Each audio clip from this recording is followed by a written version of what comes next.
ओम शांति। अभी शीलू दीदी से तो हम सुनेंगे ही,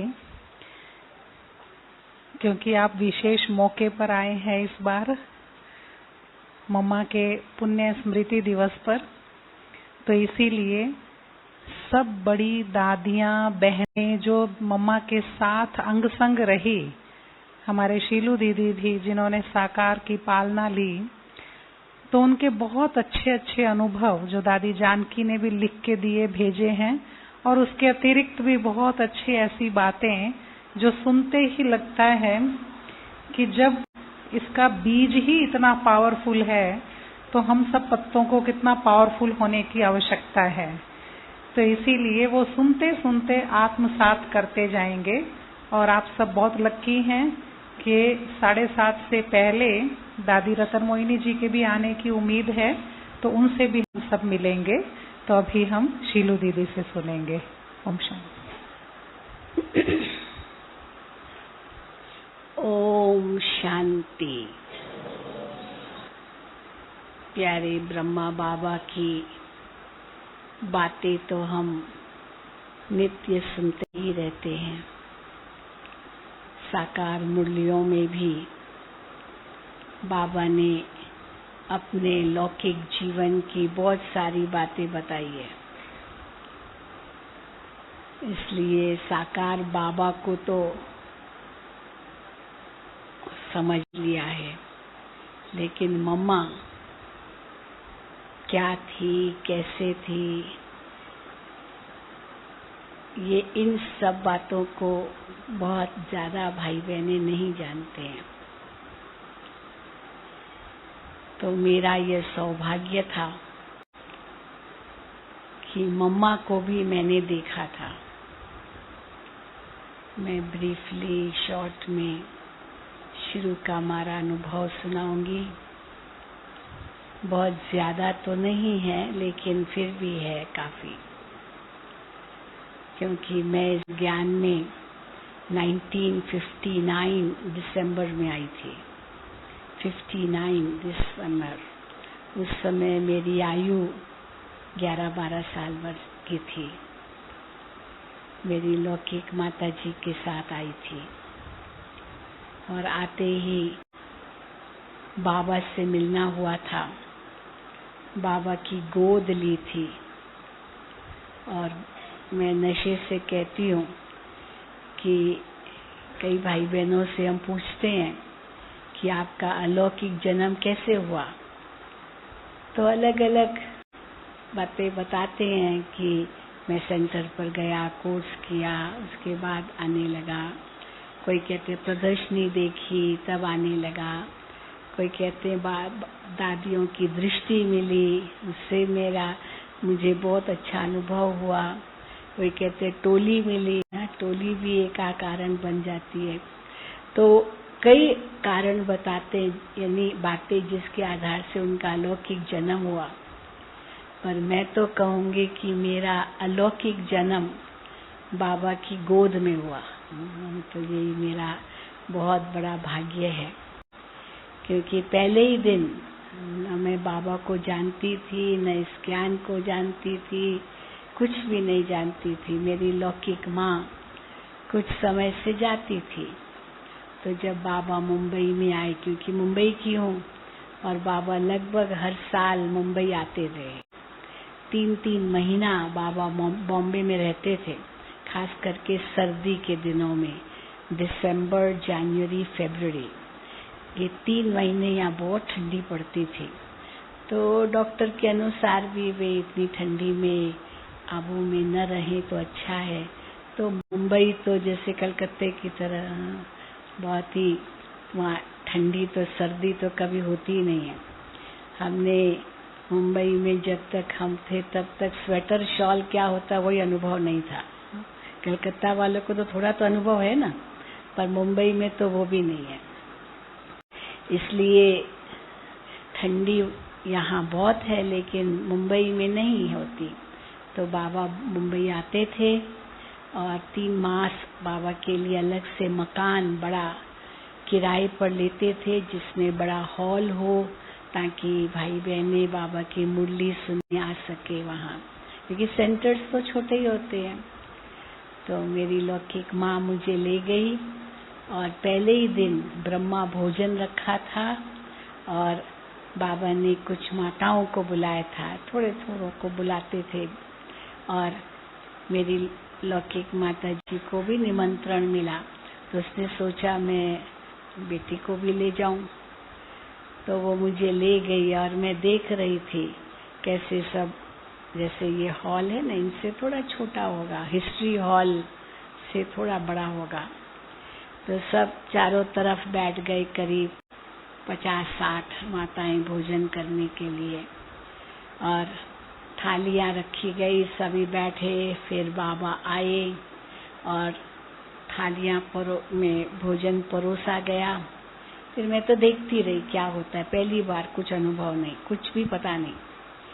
और मैंने देखा एक एक करके बाबा की गोद में जा रहा है। बाबा बैठे हैं और कैसे बाबा की गोद में जाते, जैसे अपना सिर बाबा की गोद में रखते, नीचे बैठते थे, टेबल कुर्सी नहीं, सब पट पर, सबको पट पर ही बिठाया जाता था और बाबा की गोद में जाते थे।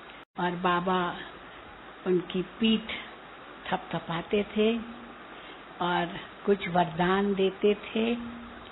फिर वो सिर ऊपर उठाता, फिर बाबा दृष्टि देते, और फिर वो एक बहन गिट्टी बना करके देती थी और बाबा उनके मुख में डालते थे, वरदान के साथ साथ गिट्टी मुख में और पीठ थपथपाना, और फिर वो जाता था, फिर दूसरा आता था। तो माताएं थी तो वो भी बाबा की गोद में गई। तो फिर जब मेरी लौकिक माँ का पूरा हुआ तो मैं देखती रही, तभी मेरा टर्न है। तो पर मैं थोड़ा हिचकिचा रही थी क्योंकि सब कुछ नया था मेरे लिए, कुछ भी पता नहीं, और न कुछ मेरी लौकिक माँ ने कुछ कहा था। तो मुझे ये लगा कि मेरी माँ का गुरु है, जैसे गुरु के पास ले जाते, तो या तो बाबा पिता का रूप, माता पिता का रूप थे। तो फिर जब मेरा टर्न आया, मैं जल्दी उठी नहीं, मेरी माँ का पूरा हुआ तो बाबा ने मुझे बुलाया, आओ बच्ची, आओ बच्ची, आओ। तो उस समय मुझे ऐसे महसूस हुआ जैसे कि चुंबक, इतना चुंबक जैसे सुई को आकर्षित करता है ना, और एकदम सुई चिपक जाती है। तो मैं भी उठी और दौड़ करके, क्योंकि दूर बैठे थे, काफी दूर, तो दौड़ करके, छोटी तो थी, दौड़ करके मैं बाबा के पास पहुंची और एकदम बाबा को शेक कर दिया क्योंकि जोर से वहां पहुंची। तो बाबा ने मुस्कुराया और बहुत प्यार से पीठ थपथपाई और मुझे वरदान दिया, बच्ची अपने पिता के पास वापस आ गई। ये बाबा के शब्द थे, बच्ची अपने पिता के पास वापस आ गई। और फिर मेरी मुख में गिट्टी डाली। तो बस मुझे ऐसे ही महसूस हुआ कि मेरा सच्चा पिता मुझे मिल गया, क्योंकि मेरे पिताजी ने, मैं बहुत छोटी थी, मेरे पिता की डेथ हो गई थी, मैंने पिता को देखा नहीं था। उस समय जब बाबा से मिली, पता है ना, 11 साल, 11-12 साल थी, दिसंबर 59। तो मेरे लौकिक पिता को मैंने कभी देखा नहीं था, बहुत छोटी थी, मतलब कुछ दिनों की थी। मेरे फादर की एक्सीडेंट में मतलब डेथ हुआ था, इसलिए मैंने फादर को देखा नहीं। लेकिन जब बाबा ने कहा आओ बच्ची, तो लगा जैसे मेरा सच्चा पिता मुझे बुला रहा है। और मैं बाबा के पास गई और फिर बाबा ने भी कहा बच्ची अपने पिता के पास वापस आ गई। तो सचमुच मुझे महसूस हुआ मेरा सच्चा पिता मिला। तो उसके बाद तो पीछे मुड़ के देखा ही नहीं, पढ़ती रही। फिर मैं मधुबन आई थी 59 दिसंबर के बाद 61 में मैं मधुबन आई थी, एक सवा साल के बाद। और यहाँ मम्मा से मुलाकात हुई। तो मम्मा और बाबा दोनों मधुबन में मिले। तो मुझे याद है, छोटी तो थी, लेकिन कैसे मम्मा बाबा से मिलना जुलना, क्योंकि ये क्लासेस तो कुछ होते ही नहीं थे। बस मम्मा सवेरे मुरली चलाती थी हिस्ट्री हॉल में, और बाबा फिर आते थे, मम्मा की मुरली के बाद बाबा आते थे। और हिस्ट्री हॉल में 3 संदलियां होती थी, अभी 2 है ना, पर एक तरफ मम्मा की, इस तरफ बाबा की, और बीच में भी एक होती थी। तो मम्मा बाबा के आने से पहले वो कोई न कोई बहन वहाँ योग कराती थी, और फिर कोई ऐसे यंग बहनें आती थी, होशियार बहनें, तो बाबा उनको कहते थे, बच्ची तुम भाषण करो, भाषण करो। तो हम जब पहुंचे तो वैसे ही बाबा तो मुझे जानते भी थे, मेरी लौकिक माँ, मौसी, हम सब गए थे, मेरा पूरा परिवार। तो बाबा को पता था कि बाबा को वो जो टीचर थी उसने कहा, बाबा ये इंग्लिश में बहुत अच्छा भाषण करती है, मेरे लिए कहा, क्योंकि मैं करती थी सेंटर पर बॉम्बे में। तो बाबा ने कहा, अच्छा बच्ची तुम यहाँ भाषण करो। तो सवेरे मैं बीच की गद्दी पर बैठी, और बाबा जैसे मम्मा का पता नहीं कैसे, मतलब बाद में या पहले, तो फिर मुझे कहा कि तुम भाषण करो। तो मैंने इंग्लिश में भाषण किया। तो बाबा तो बहुत खुश हो गए, क्योंकि हम तो इंग्लिश मीडियम कॉन्वेंट स्कूल में बचपन से बॉम्बे में पढ़े हैं, तो इसीलिए इंग्लिश में ही मेरा सब कुछ हुआ है। तो बाबा के आगे मैंने 5-7 मिनट इंग्लिश में भाषण किया। तो बाबा बहुत खुश हुए, बच्ची तुम इंग्लिश में बहुत होशियार हो, क्योंकि बाबा को ऐसे हैंड्स की जरूरत थी जो इंग्लिश बोले हैं।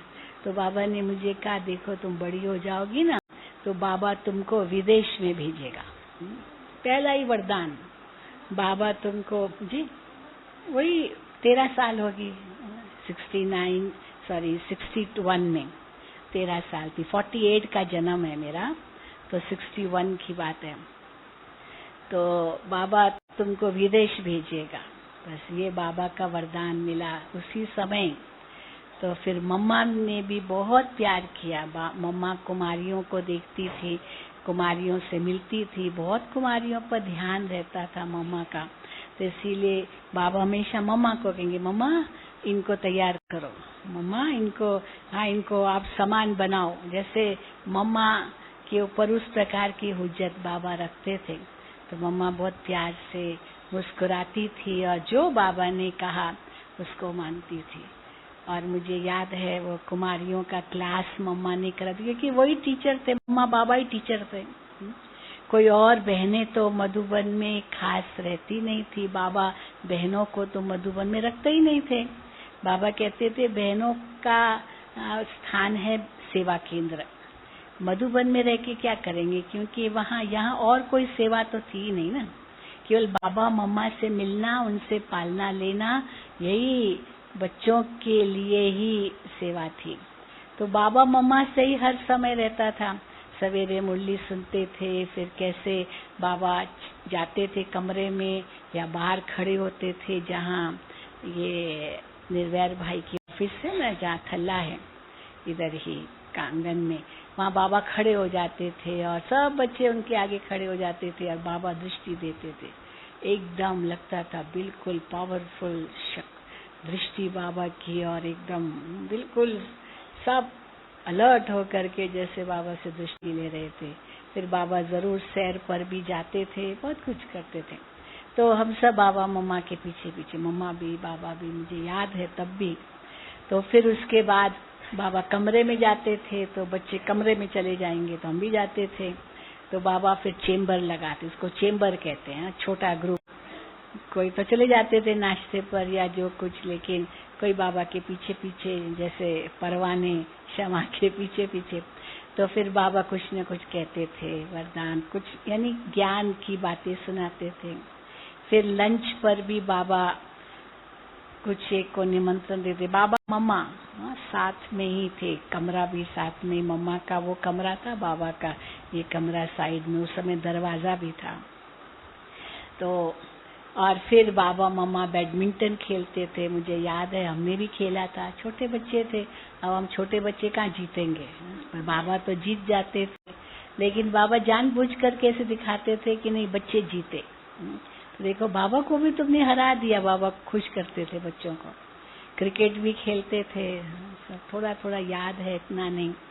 फिर जाते समय मुझे याद है बाबा माना भोजन भी करते थे, झूले पर भी बाबा बैठते थे बच्चों के साथ, और झूले पर भी बहुत सुंदर बातें करते थे। तो मुझे भी याद है झूले पर मुझे किसी ने पूछा, क्योंकि ये मैंने अनुभव लिखा था, ज्ञान अमृत में भी आया था। तो ये झूला यहाँ नहीं था, वो जो पैसेज है ना जहाँ पर रिजर्वेशन ऑफिस है जी, हाँ कल देखा ना, वहाँ लगे हुए हैं वो झूले का स्थान। और एक फोटो भी है कि जिसमें जानकी दादी बाबा ऐसे बैठे, तो वहाँ पर है। उस समय ये ऑफिसेज नहीं थी, खुला था, वहाँ हम लोग सब्जी काटते थे। और जहाँ अभी बेडिंग डिपार्टमेंट है ना, बेडिंग यहाँ, वहाँ पर किचन था। वो नीचे वाला किचन नहीं था, ये ऊपर वाला किचन था। ये किचन ये सब कुछ नहीं था। यहाँ जहाँ बेडिंग है, जहाँ ये सब बिस्तरा विस्तरा देते हैं, यहाँ पर पांडव भवन में वो किचन था। तो और ये सब जो दूसरे कमरे हैं जहाँ अभी ऑफिसेज है उस तरफ, वो डाइनिंग हॉल था, बस वही डाइनिंग हॉल। और एक कमरा जहाँ भी साउंड सेक्शन है, वहाँ पर जो बहनें थी वो थोड़ा रहती थी, बुजुर्ग। और अभी जहाँ टोली डिपार्टमेंट है, टोली डिपार्टमेंट के सामने एक कमरा है, वहाँ पर बूढ़ी माताएं, जो बूढ़ी दादियाँ वो रहती थी, जो कहीं जाने वाली नहीं थी। क्योंकि एक बहन थी जिनको दिखाई नहीं देता था, और एक बहन थी जिनको सुनाई नहीं देता था, बूढ़ी बहुत बूढ़ी थी। तो बाबा बहनों को तो रखते ही नहीं थे ना मधुबन में।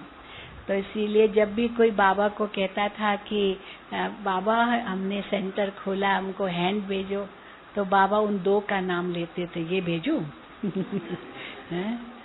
तो बाबा कहते थे देखो मधुबन में कोई जगह है बहने, तो वो केवल पच्छड़ माल है। पच्छड़ माल माना, पच्छड़ माल समझते, बाबा यूज करते थे ये शब्द कि ये पच्छड़ माल चाहिए आपको, क्योंकि वो बूढ़ी क्या सेवा करेगी। तो पच्छड़ माल माना अभी काम का नहीं है, अभी तो जैसे कोई हो जाता अपंग है कुछ है तो माँ बाप के पास ही रहेगा ना, वो थोड़ी कोई बाहर जाएंगे, काम करेंगे, नौकरी करेंगे, धंधा करेंगे, तो माँ बाप ही उनको पालेंगे, कहाँ जाएंगे। तो बाबा कहते थे पच्छड़ माल माना जैसे सवेरे सवेरे ताजी सब्जी आती है ना, गांव से आती है तो मार्केट में मंडी में बिकती है तो कितनी ताजी होती है, तो लोग ताजी तो ले लेते हैं, पर जो थोड़ी सड़ गई, सूख गई, शाम तक तो सब ताजी खत्म हो जाती है, और बाकी क्या बचती है बाकी जो सब्जी बचती है वो सड़ी हुई जैसे सब्जी। तो बाबा ने कहा ये कहो तो मैं भेजूं। फिर बाबा कहते थे बच्चे आप लोग ही तैयार करो, बाबा से क्यों हैंड मांगते हो, आप लोगों को ही तैयार करना है, और ये आप तैयार करके दूसरों को दो, बाबा से मत मांगो। खैर, तो बाबा मम्मा ही मधुबन में हमसे मिलते थे। तो वह जो वहाँ पर झूले पर हम बाबा के साथ बैठे थे, मम्मा उस समय नहीं थी, तो मेरी लौकिक माँ और मैं, बाबा बीच में। तो मुझे याद है बाबा बच्चों से भी बहुत प्यार से मिलते थे, बच्चे उससे भी बहुत बड़े प्रश्न करते थे, मम्मा भी करती थी।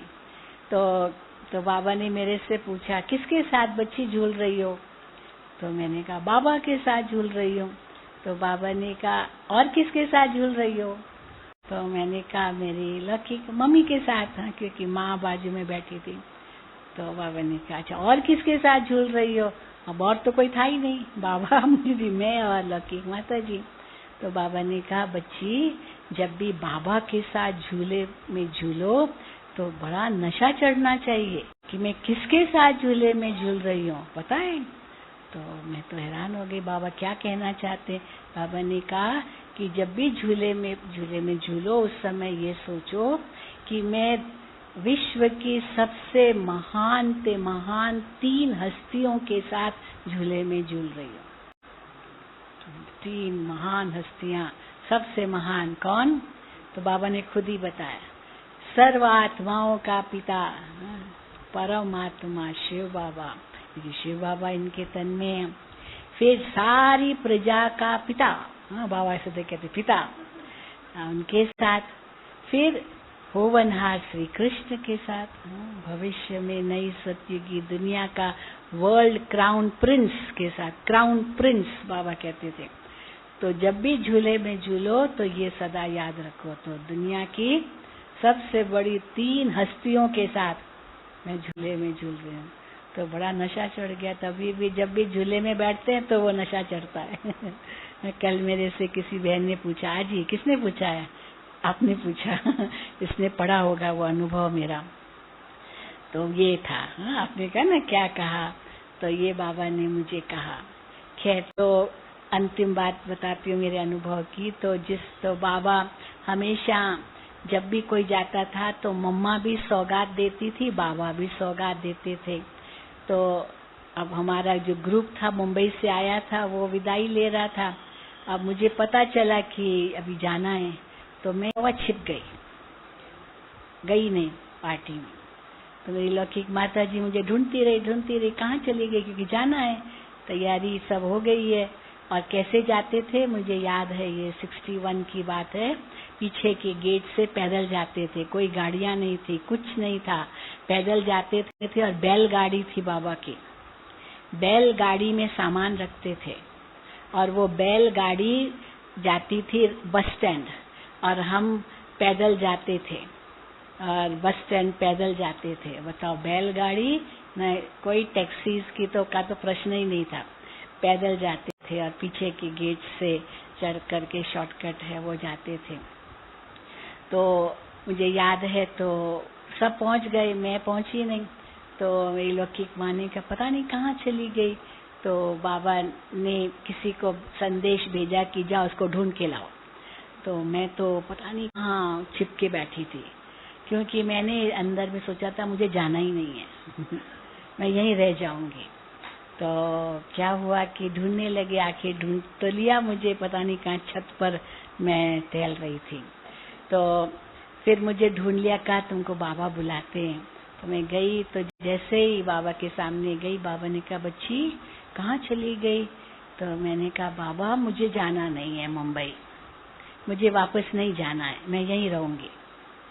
अब मेरी लौकिक माँ मुझे देखती रही, अभी ये 12-13 साल की लड़की यहाँ रह के क्या करेगी। तो बाबा ने कहा कि देखो अभी देखो तुमको तो विदेश भेजना है ना, तो तुम इंग्लिश में और होशियार हो जाओ। यहाँ ना इतने अच्छे स्कूल नहीं है, यहाँ पर ये तो गांव है, मुंबई तो बड़ा शहर है, वहाँ तो तुम और होशियार हो जाओगी। तो देखो तुमको बाबा विदेश भेजेगा। तो मैंने कहा मुझे विदेश नहीं जाना है, मुझे मधुबन में रहना है। तो बाबा ने कहा अच्छा बच्ची तुम और होशियार हो जाओ, बाबा तुमको एक दिन मधुबन जरूर बुलाएगा, एक दिन जरूर बाबा बुलाएगा। मानो ये भी जैसे उस समय वरदान मिल गया।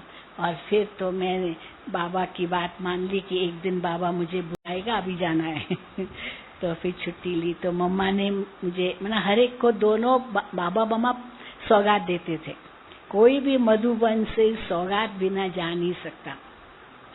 तो मम्मा ने हमको एक छोटी सी पर्स दी थी, वो होती ना मोतियों की पर्स, छोटी छोटी हाथ से जैसे बनाते हैं, वो मम्मा ने दी थी। और बाबा ने एक छोटी सी शॉल दी थी। तो अभी तक हमारे लोग के घर में कौन यूज करेगा, तो सुविनियर हो गया ना बाबा मम्मा की सौगात। तो वो इसीलिए वो दोनों ने दी। तो मम्मा बहुत प्यार करती थी। मम्मा ने तो कुमारियों को हमेशा ये दी। बाबा भी कहते थे पर मम्मा भी कहती थी किससे शादी करोगी, कोट पैंट वाले से शादी करोगी या पीताम्बरधारी से शादी करोगी। तो सब कहते थे पीताम्बरधारी से। समझो कोई को जवाब नहीं आया तो फिर मम्मा कहती थी कोट पैंट वाले से शादी करोगी ना तो पीताम्बरधारी नहीं मिलेगा। माना पीताम्बरधारी कौन, श्री कृष्ण। तो श्री कृष्ण तो नहीं मिलेगा, कोट पैंट वाले से करोगी। फिर बाबा पूछते थे, दोनों मिलते थे ना, फिर बाबा पूछते थे हाँ बड़ी होकर के क्या करोगी। तो नौकरी टोकरी करोगी या ताज पहनोगी। अभी कौन बोलेगा टोकरी उठाएंगे। तो बाबा मम्मा इस प्रकार से पूछते थे और बच्चों से लेते थे। वो तो कई बातें, लेकिन मम्मा का की क्या विशेषताएं थी वो तो मेरे बहुत बड़ी दादियों ने जो कुछ कहा है मम्मा के बारे में पूरा संकलन करके आया है, वो मैं अभी आपको पढ़ के सुनाऊंगी। लेकिन ये सारी बातें जैसे मैं पढ़ रही थी, वो सब बातें थोड़ी बहुत तो अनुभव हमने भी की। खैर फिर तो मम्मा मुंबई में काफी समय रही, क्योंकि बीमार थी मम्मा और कैंसर डिक्लेयर हुआ, परंतु उस समय उसका इलाज भी तो कुछ नहीं था और काफी लेट डिटेक्ट हुआ। तो मम्मा मुंबई में रखा था, मुंबई में रमेश भाई के घर में मम्मा रही, तो वहाँ भी हम मम्मा से मिलने जाते थे। यानी किसी को पता भी नहीं होने दिया कि मम्मा को कोई ऐसी बीमारी है भी, क्योंकि मम्मा मुस्कुराती थी, प्यार से मिलती थी।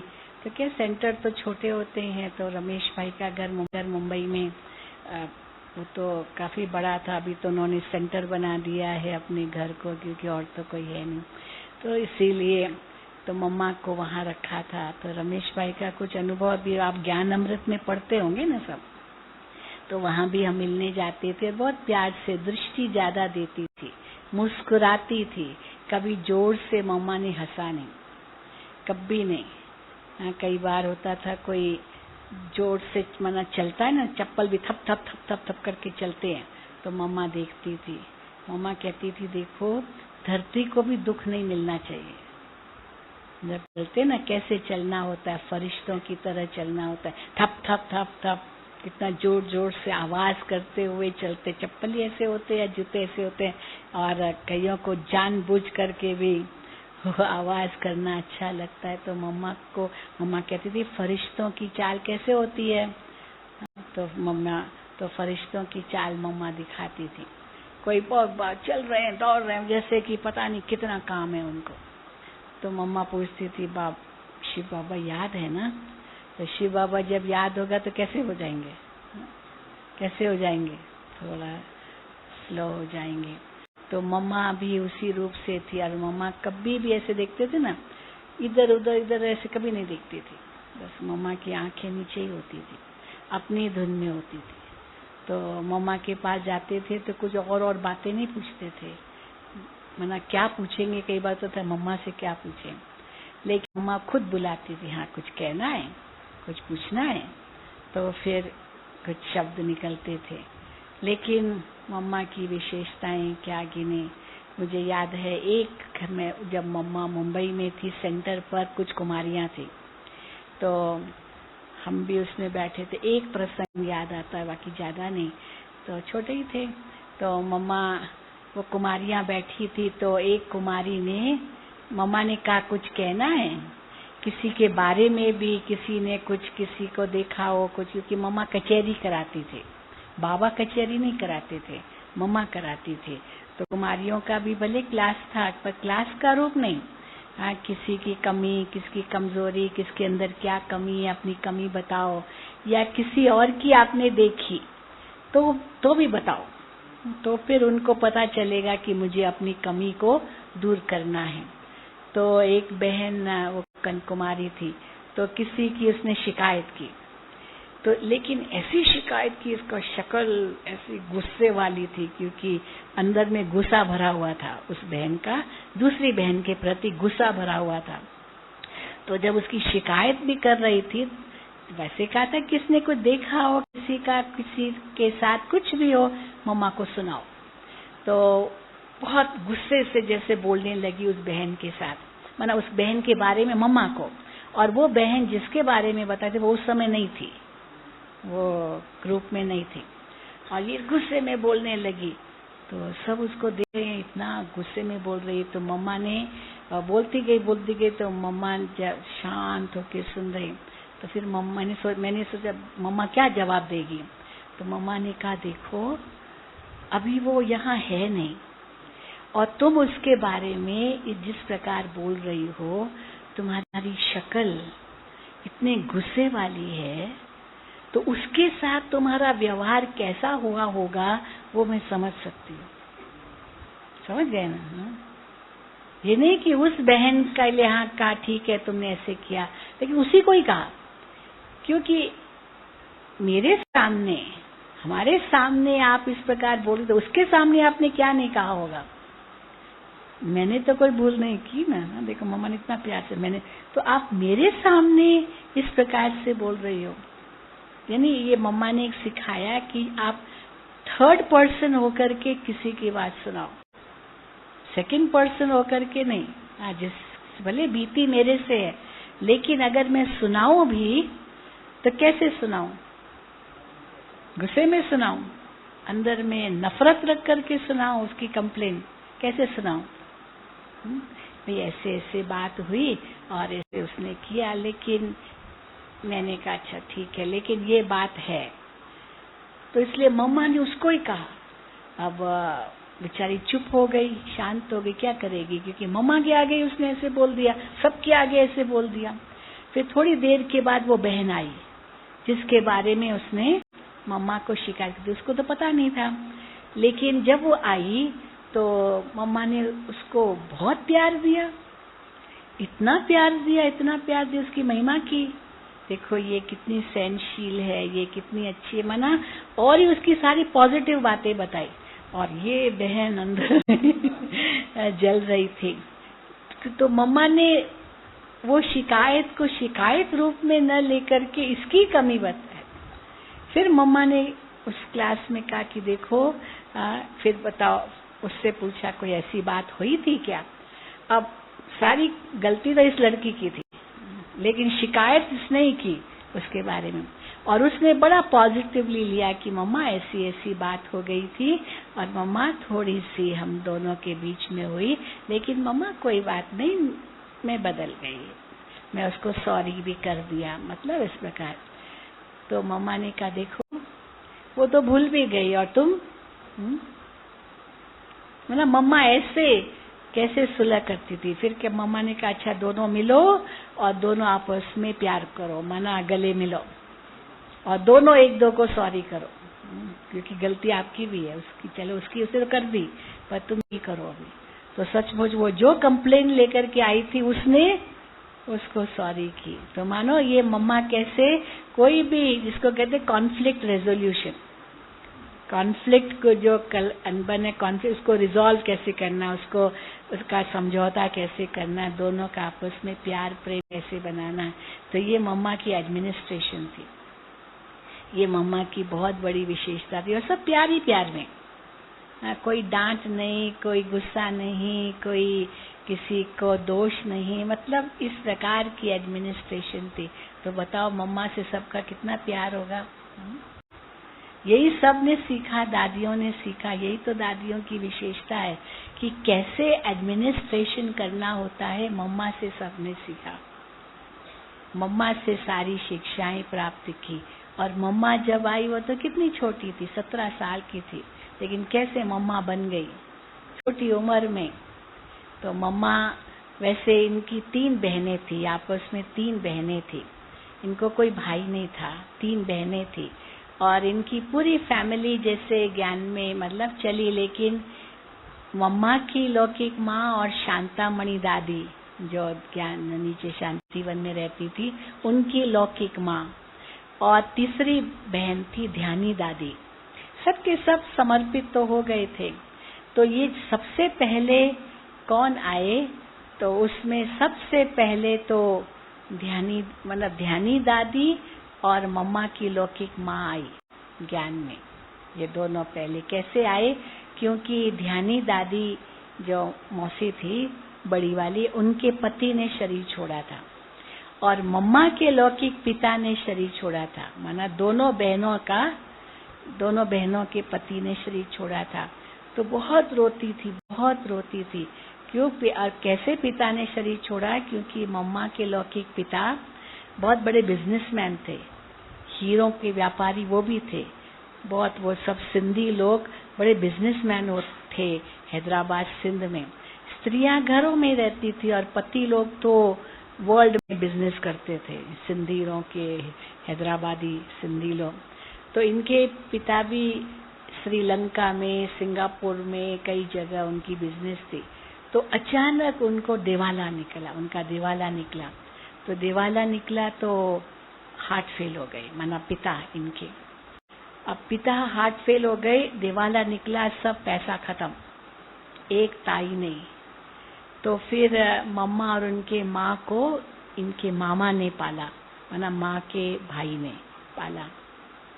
अब वहाँ दूसरी ध्यानी दादी के भी पति ने शरीर छोड़ा, उनका भी कोई बच्चा था, तो दोनों को उनके भाई ने पाला। अब ये शांतामणि दादी के लौकिक माता पिता थे, पिता भी बहुत बड़े बिजनेसमैन थे, तो कैसे तब तक ये माना ज्ञान में आ गए थे। यशोदा बहन जो बाबा की लौकिक पत्नी थी, उनसे वो बहनें कहीं रास्ते में मिल गई। छोटा सा शहर था हैदराबाद से, तो कहा कि क्या बात है, इतना दुख क्यों ये, तो उसने बताया कि ऐसे शरीर छोड़ा है। तो यशोदा बहन ने, बाबा की लौकिक पत्नी ने कहा उनको कि आप बाबा के पास आओ, वहाँ पर गीता का ज्ञान सुनेंगे ना तो आपको शांति मिलेगी। तो फिर वो दोनों गई थी, और जैसे बाबा के पास गई, ध्यानी दादी को और मम्मा की माँ को, दोनों को एकदम बाबा से श्री कृष्ण का साक्षात्कार हो गया, क्योंकि उस समय साक्षात्कार की तो बहुत धुन थी। और मम्मा तो बहुत ही फैशनेबल थी, बहुत फैशनेबल थी, परंतु बाबा पिता के बाद तो फर्क तो पड़ा होगा, लेकिन माँ की इतनी दुर्दशा, रोती हुई, ये सब देखना मम्मा को पसंद नहीं था। और वो अब स्कूल में तो बहुत अवार्ड लेती थी, बहुत कुछ करती थी, उनका बहुत पूरा इतिहास है। और क्या हुआ कि जैसे ही दोनों आई और एकदम धक से बाबा के पास समर्पित हो गए। तब तक शांतामणि दादी के पिता मानो वो भी बिजनेस करते थे, और कैसे वो भी आए, और फिर सारा परिवार का परिवार बाबा के पास समर्पित हुए। पर बाबा ने मम्मा में ये महसूस किया कि ये वारिस बच्ची है, और इनकी आवाज बहुत सुरीली थी, बहुत सुरीली मम्मा की, गीत भी गाती थी। तो बाबा भजन लिखते थे और मम्मा को कहते थे कि आप इसका तर्ज बना करके गाओ, जैसे नहीं सत्संग होता है, सत्संग में भजन गाते हैं, तो वो तर्ज बनाती थी और गाती थी सितार पर। तो इसलिए फिर बाबा ओम की ध्वनि करते थे, फिर मम्मा को कहते थे आप भी ओम की ध्वनि करो। तो जो सभा में बैठते थे, बाबा से कृष्ण का साक्षात्कार और मम्मा से राधे का साक्षात्कार। इनका लौकिक नाम भी राधे ही था, मम्मा का लौकिक नाम राधी था, राधे। और तो इसलिए कृष्ण, राधे कृष्ण जैसे उनका साक्षात्कार। तो फिर तो कैसे वो मम्मा बनी, और फिर तो लंबी कहानी है, लेकिन मम्मा की विशेषताएं हैं, मैं आपको थोड़ा सा सुनाना चाहूंगी। तो अनेक दादियों ने जो मम्मा के बारे में सुनाया है, एक दादी ने, जानकी दादी का तो अलग ही है, वो तो बहुत कुछ है, लेकिन औरों ने जो सुनाया है, सबका मिला हुआ, वो मैं आपको पहले सुनाती हूँ। तो जगदम्बा सरस्वती माँ की विशेषताएं। कल भोग लगेगा, माँ मम्मा को भोग लगेगा। 50वां अव्यक्त दिवस होगा, 24 जून 1965, 65, और अभी है 2015, तो 50 साल हो जाएंगे। और मम्मा की आयु उस समय 46 वर्ष की थी। 1919 में मम्मा का जन्म हुआ था, और 17 साल की उम्र में 1936 में, कितना हुआ होगा, 1919 में जन्म, तो 36 में कितना हुआ होगा, जी 17। तो 17 साल की उम्र में बाबा के पास आई। तो ये सब अनेक हैं, लगभग दोनों मिला के 50 बातें हैं मम्मा की विशेषताओं की, तो जितना हो सकेगा मैं सुना दूंगी। पहला, मम्मा का लौकिक नाम राधे था। जैसा नाम था वैसे राधे मुरली की मस्तानी थी, बाबा की मुरली की मस्तानी थी। बताते ना भागवत में कि राधा जैसे मुरली की तान सुनती थी तो नाचती थी। मुरली, कृष्ण से तो प्यार था, लेकिन कृष्ण की मुरली से भी बहुत प्यार था। वैसे राधे मुरली की मस्तानी थी, बाबा का एक एक शब्द बड़े प्यार से सुनती थी, समाती थी, और उसे बहुत अच्छी तरह से स्पष्ट कर सबको सुनाती थी। तो उसमें मिसाल देते, जैसे बच्चे होते ना, अब छोटे बच्चों को तो कोई कड़क खुराक तो नहीं खिला सकते क्योंकि दांत नहीं होते हैं, और तो नरम नरम करना होता है। तो माँ क्या करती है, खिचड़ी दाल लेगी। अभी 7-8 महीने का 10 महीने का बच्चा हुआ तो उसको कैसे, कोई रोटी वोटी और उस प्रकार से तो नहीं खिलाएंगे ना, क्या करेंगे, भोजन जो कुछ खिलाना है इसको नरम नरम नरम करके और फिर बच्चे के मुंह में डालती है ना माँ, ताकि बच्चे को भोजन खिलाए। इसी प्रकार बाबा की जो मुरली चलती थी वो तो सागर की तरह, कितनी पॉइंट्स बाबा की मुरली में होती है, एक अभी पूरी हुई, दूसरी है। जैसे सागर की लहरें होती है ना, तो लहरें अभी एक यहाँ से आई, एक यहाँ से आई, एक यहाँ से आई, ऐसे लहरें चलती थी सागर की बाबा की मुरली। लेकिन मम्मा की मुरली एक ही पॉइंट पर चलती थी, एक ही पॉइंट। जो पॉइंट मम्मा ने शुरू की उसी पॉइंट पर ही सारी मुरली, आधा घंटा मम्मा मुरली चलाती थी और वो चलती थी। और बाबा की बातें सरल करके मम्मा सुनाती थी, जैसे सर्वव्यापी की पॉइंट। तो सारी मुरली सर्वव्यापी पर, सर्वव्यापी कैसे नहीं है, हर एक मना जो भी पॉइंट वो मम्मा सरल करके सुनाती थी। तो बाबा का एक एक शब्द बड़े प्यार से सुनती और उसे बहुत अच्छी तरह से स्पष्ट कर सबको सुनाती। इसलिए तो सरस्वती के हाथ में ज्ञान की सितार दिखाते हैं। दूसरा, कभी कुछ भी बात हो जाए, ड्रामा का पाठ मम्मा को बहुत पक्का था। जब मम्मा का कैंसर भी डिटेक्ट हुआ, अभी ये तो डॉक्टर ने रमेश भाई को बताया क्योंकि मम्मा उनके घर में रही और डिटेक्ट हुआ कि ये कैंसर है। उस समय बहुत शुरुआत की स्टेज थी वो डिटेक्शन की, पर काफी फैल चुका था, ये इतना पता कुछ नहीं था। तो रमेश भाई ने मम्मा को डायरेक्टली नहीं बोला और मम्मा ने बाबा को बताया कि बाबा ऐसे ऐसे डॉक्टर कहते हैं। तो बाबा मम्मा को बताएं। बाबा ने कहा बताओ। मम्मा तो ड्रामा के ऊपर अटल है, मम्मा को कुछ भी नहीं होने वाला है, इसीलिए कोई वो धक्का नहीं आएगा, कुछ भी सोच नहीं चलेगा, आप मम्मा को सब बताओ। तो रमेश भाई ने बड़ी हिम्मत करके मम्मा को ऐसे बताया कि बाबा की डॉक्टर ने ऐसे कहा है कि इसका कोई इलाज भी नहीं है, और मतलब उस समय तो कुछ था भी नहीं, और इट्स अ रेयर केस और ये सब बताया। तो मम्मा ने उसको बहुत प्यार और ध्यान से स्वीकार किया और एकदम शांत हो गई। मम्मा ने कहा ड्रामा, तो ड्रामा पर कितनी पक्की थी मम्मा, वो बता रहे हैं। कुछ भी बात हो जाए, ड्रामा का पाठ मम्मा को बहुत पक्का था। उसको साक्षी होकर के देखने की इतनी अच्छी आदत मम्मा की थी, जो कोई भी दृश्य को देखते कभी हलचल में नहीं आई, कभी नहीं आई। कुछ भी बड़ी बात भी सुन ले, शांत चित होकर के सुनती। देखो ना आश्चर्य, अच्छा ऐसे हुआ क्या, हाय कितना, हम लोग तो कुछ भी बोल देंगे। तो कभी आश्चर्य नहीं खाया, कभी प्रश्न नहीं किया कि ऐसे कैसे हो गया, ये क्यों हो गया, कभी प्रश्न भी नहीं किया। तो न आश्चर्य कभी खाया, न कभी प्रश्न किया, न कभी लगा कि जैसे उसका दुख, नहीं कहीं को दुख ऐसे कहते हैं ना हम लोग, जैसे अपना अंदर में दुख व्यक्त करते हैं, न कभी दुख उस रूप से कभी दिखाया और मुंह छोटा हो गया या दुख हुआ, और न कभी कोई चिंता की, अच्छा अभी क्या होगा, ये चिंता होती ना क्या होगा, वो भी नहीं। बिल्कुल साक्षी दृष्टा होकर के वो बात सुनती थी।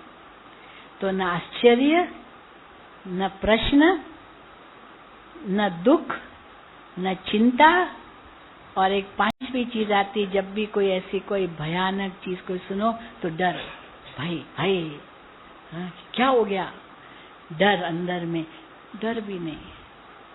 सुनना और कैसे समा लेना, जैसे कि साक्षी दृष्टा होकर के बस सुना, बस ऐसी है हमारी स्थिति, ऐसी है। हाँ क्या कहेंगी बहनी, है हाय ये क्यों हुआ, ऐसे हुआ, ऐसे हाँ, हम लोग कितने उत्तेजित हो जाते हैं ना, लेकिन मम्मा की ऐसी स्थिति नहीं थी। उसको साक्षी होकर के देखने की इतनी अच्छी आदत थी, जो कोई भी दृश्य को देखते कभी हलचल में नहीं आई। सदा एक रस मुस्कुराता हुआ चेहरा रहता। हम सबको भी सदा नथिंग न्यू का पाठ पढ़ाकर अचल अडोल बना देती थी। नथिंग न्यू, ड्रामा, बाबा ड्रामा की कितनी बात करते हैं, नथिंग न्यू। तीसरा, मम्मा के चेहरे पर कभी फिक्र के चिन्ह नहीं देखे। कभी मम्मा ऐसे ऐसे करके बैठी हो, नहीं, कईयों के बड़े लोगों के दिखाते हैं ना अलग अलग मूड्स, कभी चिंता का मूड, कभी हंसा हुआ मूड, कभी उदास, वो बहुत अलग अलग 16 प्रकार के मूड होते हैं। पर मम्मा का सदा एक ही मूड, अचल अवस्था और एक ही मूड, जिसके बहुत मूड्स बदलते रहते हैं ना। बाबा उसको क्या कहते हैं, ये गिरगिट की तरह है। गिरगिट होता है ना, गिरगिट मालूम है, रंग बदलता है, रंग बदलता है। हरे में हरा हो जाएगा, लाल में लाल हो जाएगा, पीले में पीला हो जाएगा। जब देखो रंग बदलता रहता है। तो जो अपनी मूड बदलता रहता है, अभी अभी बहुत अच्छी मूड, अभी अभी देखो एकदम रो रहा है, अभी अभी चिल्ला रहा है, अभी अभी उदास है, अभी अभी ये, तो वो कैसा व्यक्ति होगा। योगी की मूड कैसे होती है, योगी की मूड कैसे होगी, एक रस। तो मम्मा के चेहरे पर कभी फिक्र के चिन्ह नहीं देखे। कोई शरीर भी छोड़ दे या अपने को शरीर में कुछ हुआ भी तो भी ज्यादा सोच नहीं। मम्मा साधारणता में नहीं रहती थी। यानी मम्मा को कभी ऐसा नहीं देखा या अनऑफिशियल, यहाँ नहीं, जैसे कोई बहुत हल्के हो जाते हैं, मम्मा को इस रूप में भी कभी नहीं देखा। मम्मा को सदा ऊंचे रूहानियत के नशे में देखा। ये तीसरी बात। चौथी बात, मम्मा को बाबा ने कहा, बड़ी सुंदर बात है, कि तुम लक्ष्मी बनेगी। शिव बाबा ने कैसे संदेशियों के द्वारा ये भविष्य कहा कि बाबा मम्मा माना ये भविष्य के नंबर 1 लक्ष्मी नारायण, माना भविष्य में ये युगल होंगे। लेकिन इस समय क्या है, बाप बेटी। तो मुझे याद है किसी दादी ने कहा था कि उस समय किसी ने मम्मा को कहा कि मम्मा आप तो भविष्य में लक्ष्मी बनोगी श्री नारायण की, और बाबा श्री नारायण बनेंगे। तो इस समय आपको थोड़ा भान आता है कि हम भविष्य में युगल बनेंगे। मम्मा ने कहा ऐसी कैसे बातें करती हो, अभी तो अब भविष्य का अभी नहीं सोचना है, अभी तो बाबा की मैं बेटी हूँ, मैं भी माँ हूँ। ये ऐसे इस प्रकार से कभी नहीं कहा, मैं बाबा की अलौकिक बेटी हूँ, सदा मैं बेटी होकर के ही चलती हूँ, मैं पिता के रूप में ही बाबा को देखती हूँ, बाकी मैं और कुछ नहीं सोचती। तो मम्मा को बाबा ने कहा तुम लक्ष्मी बनेगी। बस एक बार कहने से मम्मा की सूरत में मम्मा की सूरत तथा सीरत बदल गई। भविष्य में का नशा चढ़ गया, जरूर मैं लक्ष्मी बनूंगी, लेकिन ये नहीं कि हाँ कोई संबंध अभी वो जोड़ना है। सूरत तथा सीरत बदल गई। गुणवान बनना है, गुण देखना है, गुण दान करना है, ये 3 बातों में मम्मा पक्की थी। गुण देखना है, गुण दान करना है और गुणवान बनना है। इन 3 बातों में मम्मा पक्की थी। इसलिए उनकी उम्र भले कम थी, लेकिन धारणा में होने कारण उनको सब छोटे बड़े दिल से मम्मा कहने लगे। यज्ञ के अंदर तो ये विचित्र बात थी, मम्मा की लौकिक माँ, वो भी अपनी बेटी को मम्मा कहे। आप सोचो, बेटी को मम्मा कहे और मम्मा उनको बच्ची कहे। कहा कहती तो बच्ची तो कहती थी मम्मा, हाँ बच्ची कोई बात नहीं, बाबा कहते थे बच्चे, मम्मा बच्ची कहती थी जरूर, लेकिन अपनी माँ को भी कहा होगा। बाबा तो यशोदा उनकी लौकिक में युगल थी, लेकिन बाबा उनको बच्ची कहते थे। तो एक बार किसी ने मेरे से प्रश्न किया कि बाबा, शिव बाबा की प्रवेशता ब्रह्मा बाबा में थी, हम समझ सकते हैं। बहुत ऊंची दृष्टि बन गई बाबा की। बाबा के लिए सब बच्चे थे, प्रजापिता सब बच्चे थे। तो यशोदा को के प्रति भी दृष्टि एक सेकंड में बदल गई होगी बाबा की, कि ये भी बच्ची है। पर यशोदा की दृष्टि कितना जल्दी बदली कि ये बाप है। पति था, बच्चे पैदा किए उनसे, और वो पिता बन गया। तो यशोदा को मेहनत कितनी लगी होगी, बाबा को तो लगी नहीं होगी, कि शिव बाबा की शक्ति थी। सारी प्रजा, सब उनके बच्चे। बाबा के आगे तो कोई बंदर आता था ना, तो बंदर भी बचा, वो बच्चे को कुछ दो। अरे बच्चे को क्या दो, किसको दो? वो बंदर बैठा है ना, बंदर को, वो बाबा उनको बंदर कहते थे, माना बच्चा कहते थे। रोज बाबा के पास झोपड़ी में बाबा बैठते थे, तो एक बुलबुल आती थी। रोज बाबा को उस समय थोड़ा जूस वगैरह कुछ देते थे, 11 बजे के लगभग तो कुछ देते थे। जैसे ये फुलियां होती ना, ये टोली में आज मिली, हल्का कुछ देते थे। तो वो बुलबुल आती थी, तो बुलबुल को जैसे वो बाबा के हाथ पर बैठती थी और बाबा उनको खिलाते, बुलबुल थोड़ा उससे लेती थी। तो एक दिन वो बुलबुल नहीं आई, बाबा ने कहा आज वो बच्ची नहीं आई। तो किसने कहा बाबा कौन सी बच्ची नहीं आई? तो बच्ची जो रोज आती ना बुलबुल, वो आज आई नहीं। तो देखो, पता नहीं वो एक ही बुलबुल थी। तो मुझे याद है जब बाबा अव्यक्त हुए, 18 जनवरी को अव्यक्त हुए, अब वो बुलबुल उसी समय आती थी 11 बजे बाबा की झोपड़ी में। उस दिन भी वो आई थी, बाबा तो मिले नहीं। 19 तारीख, 20 तारीख, 21 तारीख, 21 दोपहर को अंतिम संस्कार किया। तो वो रोज बुलबुल आती थी, पर कौन उनको दाना दे, मतलब वो तो बाबा का इंतजार कर रही होगी। फिर 21 तारीख को जब अंतिम संस्कार हो गया बाबा का, 21 जनवरी, उसके बाद भोग लगा, वो भोग पर वो बुलबुल आ गई। ये तो बहुत बड़ी बात उस समय एक न्यूज बन गई। वो बुलबुल भोग पर आकर के मंडराने लगी। जाए नहीं, उसको हटाएं तो जाए नहीं, मतलब वहीं पर पहुंच गई। तो किसी ने कहा कि ये बुलबुल वही होगी जिनको बाबा खिलाते थे। तो उसमें से जैसे भोग से ही निकाल के उसको एक दाना दिया और वो लेके उड़ गई, फिर वापस नहीं आई। मतलब ये भी देखो ना कैसे ये वाइब्रेशंस तो मिलते ही हैं। तो बाबा के तो मम्मा की बात है।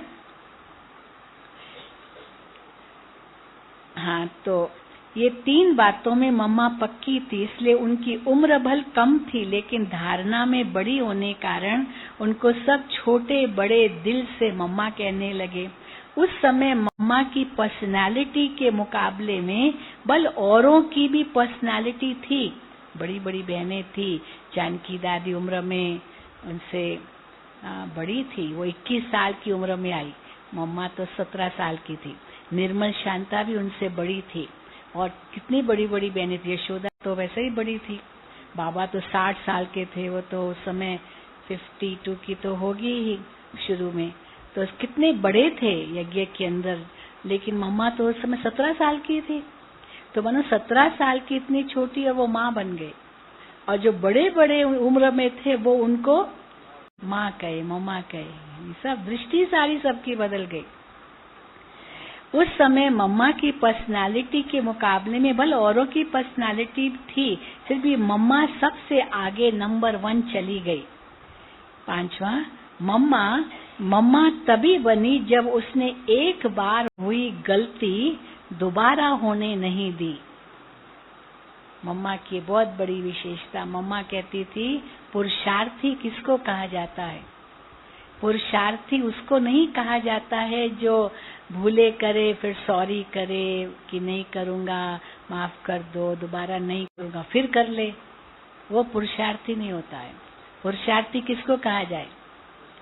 जो एक बार भूल अगर हो गई, उनसे ऐसी शिक्षा ले ली कि वो भूल दोबारा न हो, उसको कहेंगे पुरुषार्थी। ये मम्मा की डेफिनेशन पुरुषार्थी की थी। मम्मा तभी बनी जब उसने एक बार हुई गलती दोबारा होने नहीं दी। मम्मा का सबसे बड़ा गुण था हाँ जी, जी बाबा, हाँ जी, जी बाबा। मम्मा ने मुख से कभी भी दूसरा शब्द नहीं बोला। जो बाबा ने कहा जी बाबा, हाँ जी बाबा, हाँ जी और जी हाँ, बस। कभी भी बाबा ने कहा और इसने ना किया हो, मम्मा के कभी भी मुख से ना शब्द नहीं निकला। मोहिनी बहन एक उदाहरण देती है, मोहिनी बहन अपनी मधुबन की, कि क्या हुआ कि बाबा किसी ग्रुप से मिले, तो उस समय तो किसी बच्ची ने उस ग्रुप में कह दिया होगा कि बाबा हमने मधुबन का हलवा नहीं खाया। मधुबन का हलवा बड़ा मशहूर है।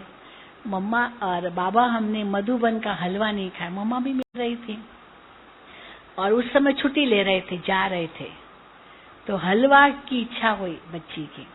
तो बाबा ने कहा अच्छा बच्ची हलवा नहीं खाया, चलो अभी आपको बाबा देते हैं। अब उनको छुट्टी जाना था, उनको बस पकड़नी है, पैदल जाना है, इतना लंबा जाना है, तो हलवा बनाए और फिर हलवा पक कर के आए और फिर खिलाए, तब तक तो बस ही छूट जाएगी। तो सबने कहा, तो उस समय क्या मोहिनी बहन कहे, मैं भी बैठी थी, तो मैंने कहा बाबा अभी कैसे हलवा तैयार होगा? बाबा ने कहा होगा। तो बाबा ने मम्मा को कहा मम्मा जाओ बच्ची जाओ, इनके लिए हलवा बनाओ। मम्मा ने कहा जी बाबा। अब सब सोचे कैसे बनेंगे, तो जा रहे हैं, उनकी बस छूट जाएगी, 15 मिनट के अंदर छूट जाएगी, कैसे बनेगा हलवा? तो मम्मा को कहा, बाबा ने मना, और किसको कहेंगे, शायद वो आनाकानी करे, नहीं होगा, टाइम नहीं है। लेकिन मम्मा ने कहा जी बाबा। और मम्मा उठी, किचन में गई, हलवा बना। तब तक वो चले भी गए थे, कोई बात नहीं बाबा, कोई बात नहीं, ये बच्ची की इच्छा है, कोई बात नहीं। बाबा ने कहा नहीं, बाबा इच्छा पूरी करेगा। तो मम्मा गई, तब तक तो ये चले गए, इनको जाना था। अब ये चले गए, पहुंच गए बस तक, और बस भी आ गई, और अभी बस सब कुछ हो गया था। अभी तो हलवा तो आया नहीं, क्योंकि पकने में तो टाइम लगता है ना। कोई उस समय कोई ऐसे गैस वैस पता नहीं होगा, नहीं होगा, कुछ भी तो ऐसे था नहीं। तो खैर लकड़ी पर ही खाना बनता था, लकड़ी के चूल्हे थे वहां पर। तो पर बाबा ने कहा है तो मम्मा ना कभी नहीं करेगी। आखिर कितना देखो, तो मम्मा ने आखिर वो हलवा बनाया, मम्मा खुद बनाया मम्मा ने, और एक डब्बी में डाल करके किसी को कहा कि जाओ और देखो अभी तक बस छूटी नहीं होगी। और ड्रामा अनुसार बस लेट हो गई बस लेट हो गई, और अभी बस शुरू ही होने वाली थी, अभी तक शुरू नहीं हुई थी। ड्राइवर बैठा था और स्टार्ट कर ही रहा था, और वो भाई पहुंच गया हलवा लेकर के, और हलवा लेकर के पहुंच गया, डिब्बी उसको दी। और बताओ उन्होंने कितना बाबा को धन्यवाद दिया होगा, कितना प्यार किया होगा कि बाबा हमारी कितनी पालना कर रहे। लेकिन इसमें वो तो चलो ठीक, पर ये मम्मा की विशेषता उजागर हुई कि बाबा ने कहा माना हो ही जाएगा, और ड्रामा अनुसार बस लेट हो गई ऐसा था। तो बाबा कहते, तो मम्मा जी बाबा, मम्मा के ने मुख से कभी भी दूसरा शब्द नहीं बोला, कभी श्रीमत में मनमत ऐड नहीं की। छठा, क्लास में हाजिर रहना, ये भी बाबा का फरमान बरदार बच्चा बनना है। क्लास में हाजिर रहना मुरली के समय, ये भी बाबा का फरमान बरदार बच्चा बनना है। लेकिन न केवल रेगुलर बल्कि पंक्चुअल भी होना है, जरा भी ऊपर नीचे न हो। वह हमें मम्मा ने सिखाया। मुरली और सवेरे का योग भी कभी भी मिस न हो। जिसको बाबा ने कहा गफलत न करो, जिससे ओना होता है वो कभी गफलत नहीं करता है। बाबा कहते तुम ऊपर की स्थिति में रहो, मम्मा कहती थी बाबा के लिए। नीचे की बातें क्यों करते हो? मम्मा के मुख से कभी ऐसी बातें नहीं सुनी। मम्मा बिल्कुल चुप रहती थी, जितना जरूरी है उतना बोला, फिर चुप। ये सब अलग अलग बहनों ने अपने अपने उद्गार व्यक्त किए। फिर आगे 7वां, मम्मा ने मर्यादाओं में एक्यूरेट रहना सिखाया। मम्मा ऐसी देही अभिमानी स्थिति में रहती थी जो मम्मा से बाबा के गुण और कर्म दिखाई देते थे। तो बाबा जो हमको सिखा रहे हैं वही हमारे से दिखाई दे। बाबा जो हमें सिखा रहे हैं वही हमारे से दिखाई दे और पुराने संस्कार सब खत्म हो जाए। 8वां, मम्मा में 3 विशेषताएं स्पष्ट दिखाई देती थी। 1, रूहानियत। दूसरा, स्वमान, मम्मा का स्वमान। और तीसरा, बाप से सर्व संबंध का स्नेह। तो हमें भी इन्हीं 3 गुणों को स्वयं में धारण करना है। कौन सा? रूहानियत, स्वमान और सर्व संबंध का बाप से स्नेह। इससे देह अभिमान सहज खत्म हो जाएगा। 9वां, मम्मा के सिर पर अमृत का कलश शिव बाबा ने रखा। ज्ञान अमृत का कलश मम्मा के सिर पर रखा। मम्मा उसे धारण कर सुनाने के निमित्त बनी। लेकिन मम्मा हमेशा कहती थी ये पिता प्रसाद है, ये मैं नहीं सुना रही हूँ, जो बाबा ने दिया है वही मैं बांट रही हूँ। तो बाबा का जो बाबा का दिया हुआ ज्ञान, ये नहीं मैं उसको सहज करके सुना रही हूँ, मैं ये करे, मैं ये प्रभु प्रसाद मैं बांट रही हूँ। क्योंकि प्रसाद तो प्रभु प्रसाद तो भगवान ने दिया और मैं बांट रही हूँ, मैंने तो नहीं बनाया ना। ये पिता प्रसाद है, बाप से मिला हुआ सुना रही हूँ। स्वयं की धारणा में जो है वो सुना रही हूँ। जो धारण किया मैंने, जो बाप ने सुनाया और धारण किया वो सुनाया। ऐसा नहीं खाली थियरी सुना रही हूँ, जो प्रैक्टिकल में उसको धारण किया वो सुना रही हूँ। तभी वाणी में वो मधुरता, सच्चाई झलकती थी। जितनी हमारे में सत्यता, पवित्रता होगी उतना ही मिठास आएगा। जरा भी अपवित्रता है, मन में किसी के लिए ग्लानि है, तो वाणी कैसी हो जाएगी? अपवित्रता है, मन में किसी के लिए ग्लानि है, तो वाणी कैसी हो जाएगी? वाणी कड़वी हो जाएगी। 10वीं बात, मीठी माँ ने हम सब बच्चों को बड़े प्रेम से इशारों से पालना दी। इशारों से, मम्मा कभी डांटती नहीं थी, इशारे से कहती थी। मम्मा का चित्त बिल्कुल साफ था। मम्मा हर एक बच्चे की बात दिल में ऐसे समा लेती थी जैसे कि कोई बात हुई नहीं। ये नहीं अगर किसने अपने दिल की बात मम्मा को सुनाई और मम्मा ने किसी और को सुनाई, कभी भी नहीं, कभी नहीं। समाने की इतनी पावरफुल शक्ति थी मम्मा में कि बात मत पूछो। कोई सोचे ना कि मम्मा किसी को सुना न दे, कॉन्फिडेंशियल, मम्मा ये किसको सुनाना नहीं, ये मम्मा को कहने की जरूरत नहीं थी, कॉन्फिडेंशियल ही रहता था। मम्मा हर एक बच्चे की बात दिल में ऐसे समा लेती थी जैसे कोई बात ही नहीं हुई। शिक्षाएं देते हुए भी अंदर समा लेना। किसकी कमी कमजोरी देखी मान लो और दूसरे को वर्णन की किसके अंदर ये कमी कमजोरी है, कभी नहीं मम्मा करती थी, क्योंकि बच्ची है ना। अब बच्चे की कमजोरी माँ अपने पड़ोसी को सुनाए तो नाम बदनाम किसका? माँ का, माँ बाप का ही होगा ना। अगर पड़ोसी को मेरी बेटी तो ऐसी है, ऐसी है, ऐसी है, पड़ोसी कहेगी तुम्हारी तो बेटी है तुम उसको ठीक क्यों नहीं संभालती हो? आखिर जिम्मेदारी तो माँ की है ना। तो माँ को कितना समाना पड़ता है, बच्चों की कमियां कमजोरियां कोई दूसरों को थोड़ी बताएंगे। शिक्षाएं देते हुए अंदर समा लेना, समाने की शक्ति और प्यार से उसको चेंज कर देना, ये बहुत बड़ी विशेषता मम्मा में देखी। अगर मम्मा देखती भी थी ना किसी की कमजोरी, नजरअंदाज करना, निग्लेक्ट करना, इग्नोर करना, मम्मा उसको बुलाती थी, देखो बच्ची ऐसी बात है, थोड़ा बदल जाओ, थोड़ा बदल जाओ, इशारे, बस बस इतना प्यार से। और वो मम्मा को थैंक्स देती थी, ये तुमने किया, ये गलती की, ऐसे नहीं, पॉइंट आउट नहीं, इशारे से शुभ भावना शुभ कामना रख करके इशारे से बात देना और खत्म, वहीं की वहीं खत्म। ये है गंभीरता, ये मम्मा की विशेषता थी।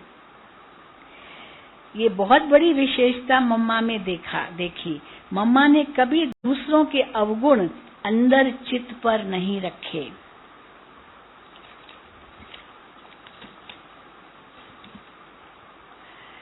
11 मम्मा सदा अपने स्वमान में रहती थी। उन्हें बीज रूप स्थिति बनाने का, सब संकल्प समेट लेने का, बीज रूप स्थिति क्या है? सब संकल्प समेट लेना, विस्तार में न जाने का नेचुरल आर्ट था। नेचुरल आर्ट, बीज रूप माना बीज में जैसे सार समाया हुआ है, तो उस बात को अंदर में समा लेने का नेचुरल आर्ट था। समेटना, समा लेना, कभी कोई बात में विस्तार में आया हुआ कभी नहीं देखा। ये तुमने ऐसे बात क्यों, ऐसे नहीं होना चाहिए था, ये क्यों हुआ, ये क्यों हुआ, कोई बात नहीं, ड्रामा। अब इशारा दिया, बात खत्म। मम्मा, हाँ, कभी नहीं देखा, जिस कारण मम्मा की मुरली बहुत प्रभावशाली होती थी, क्योंकि मम्मा जो कुछ सुनाती थी वो अपने अंदर की, दिल के उद्गार थे, जिगरी बातें जो उनकी प्रैक्टिकल जीवन की थी वो सुनाती थी। वो मम्मा की दिव्यता, सत्यता का आकर्षण चेहरे पर भी था। 12 मम्मा ने भी अशरीरी बनने की बहुत मेहनत की, ऐसे ही नहीं बन गई एक धक से, मेहनत की अशरीरी बनने की। हमने आंखों से देखा है, बिगर मेहनत तो फल नहीं मिलता है। तो मेहनत से डरना नहीं चाहिए, थकना नहीं चाहिए। जब अथक रहते हैं तो खुशी से पुरुषार्थ करते हैं, अथक रहते तो खुशी से पुरुषार्थ करते हैं। थकावट खुशी को गुम कर देती है, थकावट फील होगी तो खुशी थोड़ी होगी। उदासी ले आती है, फिर मजबूरी में पुरुषार्थ करते हैं। 13 मीठी ज्ञान चंद्रमा माँ की शीतलता को देख करके क्रोध करने वाली आत्माएं भी अपने आप में शीतलता महसूस करने लग पड़ती थी। गुस्से वाला आया, पर मम्मा को जैसे ही देखा, गुस्सा एक सेकंड में शांत हो गया। मजाल है मम्मा के आगे कुछ जोर से बोले भी कोई, इतनी मम्मा की शक्ति थी। 14 मम्मा सदा अथक रही, कितनी भी सर्विस करते उनके चेहरे पर कभी थकावट की फीलिंग महसूस नहीं होती थी। 15 इतनी आत्माओं के संग में आते हुए भी, सभी की बातों को सुनते हुए भी खुद हर बात से न्यारी और प्यारी रही। कि मम्मा की दृष्टि में किसी आत्मा के प्रति भी चेंज नहीं आई। समझो किसी ने किसकी कंप्लेन की मम्मा को, अब वो बहन जब आई तो मम्मा उसी नजर से देखे कि ये कंप्लेन जो की है ये ऐसे ही होगी। मम्मा कभी नहीं उसको स्वीकार करती थी, मम्मा उसको फिर भी उसी ऊंची दृष्टि से देखती थी, उसके गुण को ही देखती थी। हाँ, ये क्योंकि कई बार होता है ना, किसी ने अभी मेरी कंप्लेन किसको की, बड़ो किसको भी की, और जब मैं उसके सामने गई तो ऐसे ही देखेगी कि ये ऐसा ही होगी। हाँ? वो उसको एक्सेप्ट कर लिया किसी ने की, पर मम्मा दोनों तरफ का सुनती थी, क्योंकि जरूरी नहीं है कि एक ने जो कहा वही सही हो, पर दूसरे पक्ष का भी सुनना बहुत जरूरी है। इसलिए कोर्ट में जो केसेस होते हैं ना, ऐसे थोड़े कि खाली एक का ही सुन लिया और पूरा हुआ। और अगर कोई दूसरे का नहीं सुना होगा, मुझे सुनाने का भी तो मौका दो, मुझे सुनाने का मौका दो, तब आप फिर फैसला लो। ऐसे कैसे फैसला ले लिया? तो ऐसे फैसला कभी नहीं लेना चाहिए, दोनों तरफ का सुनना चाहिए। तो बाबा कहते हैं, इतनी आत्माओं के संग में आते हुए भी, सभी की बातों को सुनते हुए भी खुद हर बात से न्यारी और प्यारी रही। सभी मम्मा की दृष्टि में किसी आत्मा के प्रति भी चेंज नहीं आई। यही मीठी दृष्टि हर किसी के प्रति रही। साथ साथ उसकी कमियों पर सावधानी भी जरूर देती थी, ये नहीं कि छोड़ देती थी, सावधानी भी देती थी, लेकिन बहुत प्यार से। पहले महिमा करेगी, महिमा करके फिर सावधानी देती। जैसे किसी को इंजेक्शन लगाना होता है ना, तो सीधा ही ना इंजेक्शन मार देते हैं। क्या करते हैं हाँ? इंजेक्शन ऐसे ऐसे चुबो दिया तो बहुत दर्द होता है, तो पहले क्या करते हैं, स्पिरिट लगाते हैं। वो कपास के साथ स्पिरिट लगाते हैं, उसको थोड़ा हिलाते हैं, हाँ, ताकि थोड़ा नरम हो जाए। तो जब नरम होगा फिर इंजेक्शन लगा। भी एकदम कड़क को लगा दो, फट से चिल्लाएगा वो व्यक्ति। तो इसीलिए तो अब वो कैसे स्पिरिट लगाना होता है, पहले उसकी महिमा करो, उसकी तारीफ करो, उसकी प्रशंसा करो। अब प्रशंसा करेंगे तो नरम होगी, वो कि नहीं? फिर उनको भाई कि छोटी सी बात है, हाँ, बस बदल जाओ जी मामा, बस बात पूरी हो गई, एक बात में पूरा हुआ, खत्म। साथ साथ उसकी कमियों पर सावधानी भी जरूर देती थी। 16 भल कैसे भी अवगुण वाली आत्मा हो, लेकिन मम्मा के मुख पर कभी किसी भी आत्मा के प्रति कोई अशुभ बोल नहीं निकलते थे। ये तो है ही ऐसी, ये तो कभी नहीं समझेगी ना। कई बार ऐसे होता है ना, ये भी अशुभ बोल है, क्यों नहीं समझेगी? जरूर एक दिन समझेगी। ऐसे बोल दिया, ये तो कभी नहीं समझेगी, कभी नहीं सुधरेगी। माना जैसे उसको श्राप दे दिया, ये कभी नहीं सुधरेगी। इसका ये मतलब क्या है इसका? हाँ, ये श्राप हो गया। श्राप हो गया कि नहीं? या तो वरदान निकलेगा या तो श्राप निकलेगा। दिखाते ना पहले जमाने में ऋषि मुनि तपस्वी थे, बहुत शक्ति थी, पर उनके मुख से जो निकला वो होकर रहता था। तो भी तो श्राप भी तो निकल जाता था। तो इतनी शक्ति है तो गुस्से में भी कुछ कह दिया, ये तो श्राप हो गया, तो वो भी तो सिद्ध होगा ना। वो दिखाते ना कि कल्प वृक्ष के नीचे जो बैठता है उसकी हर बात सिद्ध हो जाती है। सुनिए ना, ये कहानी सुनिए, नहीं सुनिए? कल्प वृक्ष के नीचे बैठने वाले की जो भी वो बोलेगा वो सिद्ध हो जाएगा, ये सोचेगा वो भी सिद्ध हो जाएगा। तो कहानी सुनाते हैं कि एक बार एक व्यक्ति था, तो बहुत जंगल में गया, बहुत थका हुआ, बहुत भूख भी लगी थी, थक भी गया था चल करके। तो उसको अंदर में बैठ गया एक पेड़ के नीचे, और अंदर में सोचता है काश यहाँ मुझे कुछ भोजन कुछ मिल जाए। आ गया भोजन, वो कल्प वृक्ष के नीचे बैठा था। तो वो सोचा उसने कि भोजन मिल जाए, बहुत भूख लगी है, आगे मैं चल नहीं सकता हूँ, बहुत थका हुआ हूँ, भूख लगी है, क्या करूँ? तो काश कोई कहीं से भोजन आ जाए। तो सचमुच आ गया भोजन, कहाँ से आ गया पता ही नहीं, आ गया थालियां भर के भोजन की आ गई। अरे वाह, तो बड़ा खुश हो गया। तो भोजन सोचा नहीं कौन लाया क्या लाया, बस खा लिया, पेट भर गया।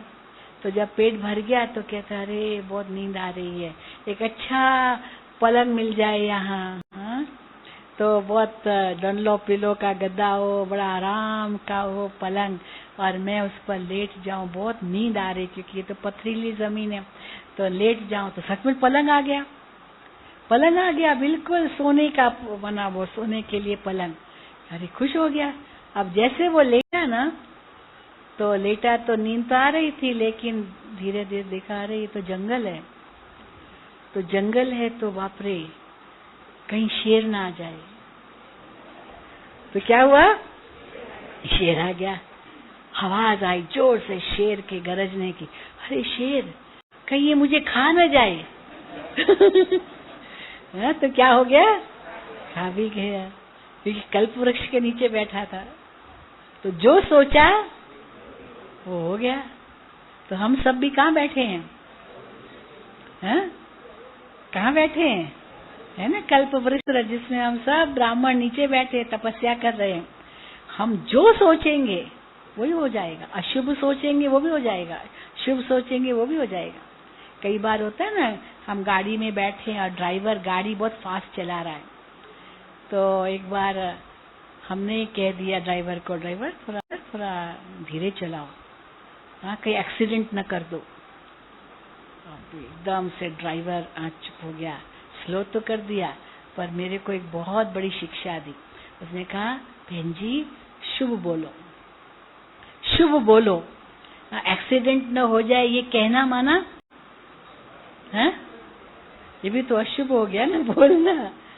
तो उस दिन के बाद मैंने कभी मुख से ये नहीं बोला। हाँ इतना बोलती हूँ, जरा धीरे चलाओ भैया, धीरे चलाओ। बहुत कई बार इतना नशा होता है तो बहुत फास्ट चलाते, तो जरा धीरे चला, बस इतना ही, और कुछ नहीं। पर कहीं एक्सीडेंट न कर दो, ये एक्स्ट्रा बोलने की जरूरत क्या है जरूरत? तो इसीलिए शुभ बोलो, शुद्ध बोलो, श्रेष्ठ बोलो, समर्थ बोलो, पर उसके लिए सोचो भी वही पहले ना, जो सोचेंगे वही बोलेंगे। तो कहाँ तक करना है भाई, पूरा कर दे? अभी आई नहीं कविता बहन। तो हाँ, भल कैसे भी अवगुण वाली आत्मा हो, लेकिन मम्मा के मुख से कभी भी किसी भी आत्मा के प्रति कोई अशुभ बोल नहीं निकलते थे, जिसका कोई फायदा ले लेवे। आपने ऐसे मुझे कहा, वो फायदा लेंगे ना, आपने तो मुझे ऐसे कहा, तो फायदा, उल्टा फायदा न ले ले। आपने मुझे जैसे श्राप दे दिया, अगर कोई कह दे तो आप तो कभी सुधरेंगी नहीं, तो मुझे क्या श्राप दिया आपने? ऐसे भी लोग सामने से बोल सकते हैं। तो इसलिए कोई भी जिससे कोई फायदा ले लेवे। 17, सदा शीतल स्वभाव और मीठे बोल उच्चारण करने वाली माँ का सदा यही लक्ष्य रहा कि सबके दुख दूर हो, सबके दुख दूर हो। किसी भी हालत में, किसी भी बात में मम्मा को कभी क्रोध तो क्या, परंतु आवेश भी नहीं आया। क्रोध तो बहुत बड़ी चीज है, आवेश माना छोड़ो छोड़ो, शक्ल ऐसी बनाते तो आवेश, आवेश इसको कहते हैं। बोले जोर से गुस्सा नहीं किया, पर अंदर में वो नफरत की भावना वो शक्ल पर दिखाई दी, ये आवेश है। या थोड़ा हिल जाना आता है ना आवेश, इसको भी आवेश कहेंगे। किसी भी हालत में, किसी भी बात में मम्मा को कभी क्रोध तो क्या, तो आवेश भी नहीं आया। मम्मा का तेज आवाज हमने कभी नहीं सुना, जोर से बोलना मम्मा का कभी नहीं सुना। मम्मा शांति का अवतार थी, प्रेम की मूर्त थी। 18, गंभीरता का गुण जो सर्व गुणों की खान है, गंभीरता, उसका प्रत्यक्ष स्वरूप मम्मा में देखा। ममता वाली माँ नहीं, जैसे माँ माना जैसे मोह दिखाने वाली, वो ममता वाली, मोह वाली माँ नहीं, लेकिन अच्छी माँ, टीचर, गुरु जैसी माँ, खुद के सबूत से सिखाने वाली माँ। गंभीरता के कारण मम्मा में समाने और समेटने की शक्ति थी। समाने और समेटने के कारण मम्मा सहनशीलता की मूर्त थी। सहनशीलता के गुण से सदा शीतल और शांत। 19, मम्मा जब भी मिलती थी, मम्मा से मिलते थे ना हम लोग, तो मम्मा का हाथ पकड़ो तो लगता था जैसे सकाश मिल रही है। मम्मा का हाथ पकड़ते थे से सकाश मिल रही है, खुशी मिल रही है। इतनी ताकत थी मम्मा के हाथ में, वो चमत्कारिक हाथ था। 20, बाबा जो भी सुनाता मम्मा उसे इतने ध्यान से सुनती जैसे उसी समय एक एक बात का स्वरूप बनती जा रही है। मुझे याद है मम्मा की मुरली हम सुनते थे, तो जैसे बाबा बैठे एक संदली पर, राइट साइड बाबा, मम्मा लेफ्ट साइड पर बैठती थी। तो जब मम्मा मुरली पूरी करती थी तो एक बार किसी ने सुनाया कि मम्मा की मुरली चल रही है और बाबा आ गए। बस बाबा का हॉल में प्रवेश होना और मम्मा चुप।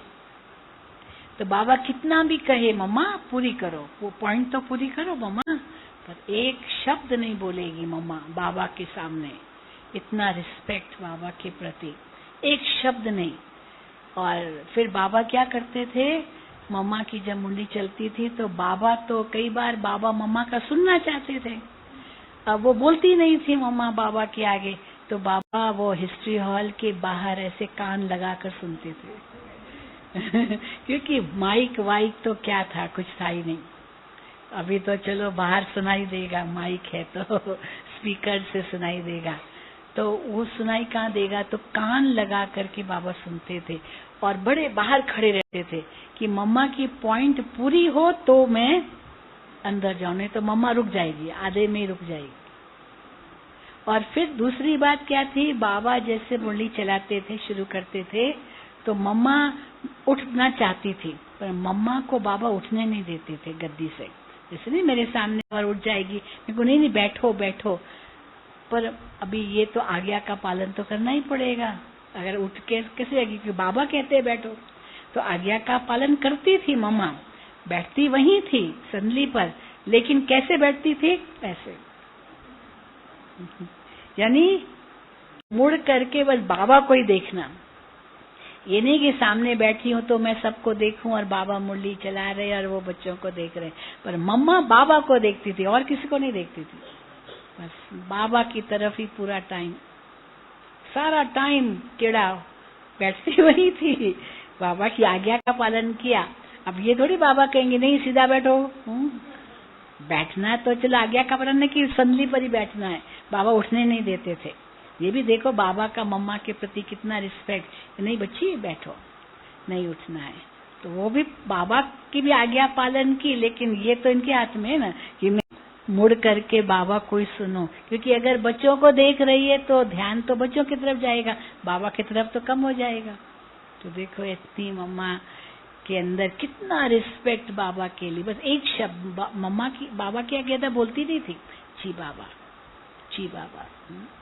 कहीं ना आर्ग्यू करते, नहीं बाबा ऐसे नहीं होगा, बाबा ऐसे नहीं होगा। आर्ग्यूमेंट क्या होता है, जिद क्या होता है, बहस क्या होती है, कभी भी नहीं बाबा के आगे की। इतना रिस्पेक्ट, और मम्मा के प्रति भी बाबा का इतना रिस्पेक्ट, इतना ही।